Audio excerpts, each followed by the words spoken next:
Olá, vamos estudar um pouco agora sobre dois dispositivos usados para implementar interfaces com o usuário, né, particularmente a interface de saída, nos equipamentos eletrônicos de uma maneira geral, que são os LEDs e os displays.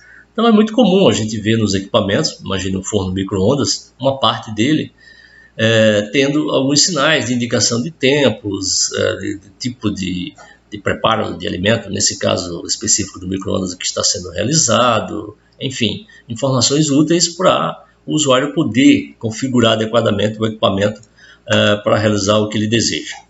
Então, na interface de saída, uma parte importante é o uso de LEDs e displays, que são elementos visuais dessa interface, que é muito forte nos equipamentos, além de também a parte sonora.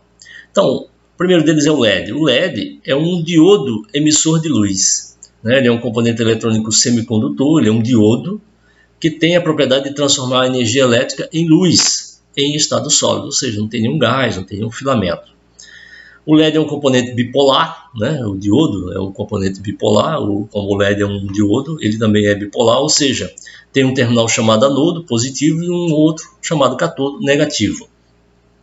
Dependendo de como for polarizado, permite ou não a passagem de corrente elétrica, gerando ou não luz. Esse aqui é o símbolo do diodo, essa seta com esse chanfro aqui.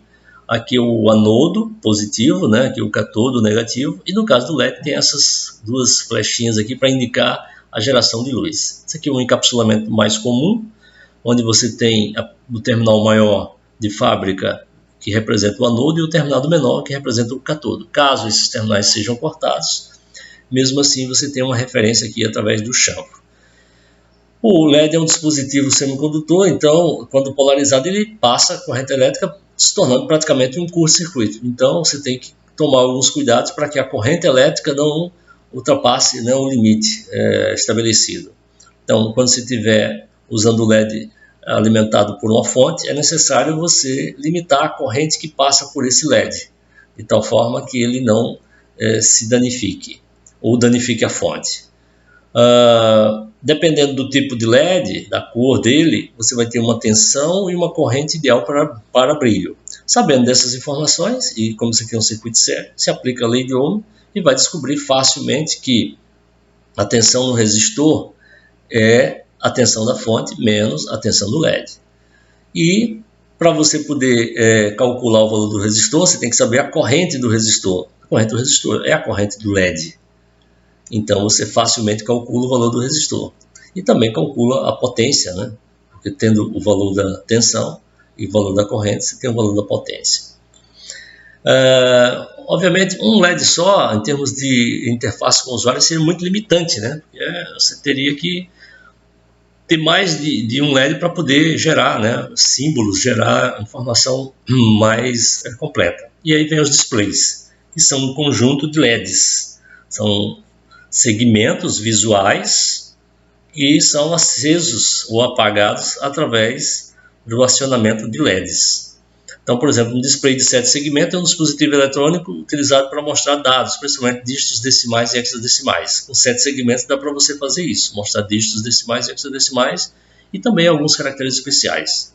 E cada LED, como eu falei, pode acender um correspondente segmento do display, ou, se for o caso, você pode ter também um outro LED aqui para representar um ponto decimal. Os displays, eles vêm configurados de duas formas. Uma forma chamada de cátodo comum, onde aí todos os cátodos são interligados ao terra, ou seja, você aciona os segmentos que são nomeados de A, B, C, D, E, F, G, você aciona com o nível lógico 1, e o outro, que é o anodo comum, onde todos os anodos são conectados em conjunto ao VCC.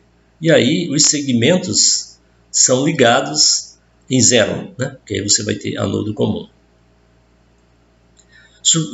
Você pode ter, no caso, até 49 símbolos diferentes, né? E vamos supor que você queira representar os dígitos decimais, de 0 a 9. Aí você suponha que você tenha cátodo comum.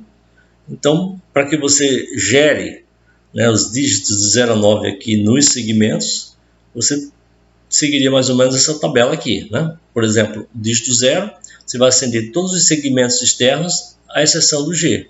Então você vai ter que ligar todos os segmentos, à exceção do G, né? Se for catodo comum. Se for anodo comum, você vai ter que ligar no 0, né? E desligar no 1.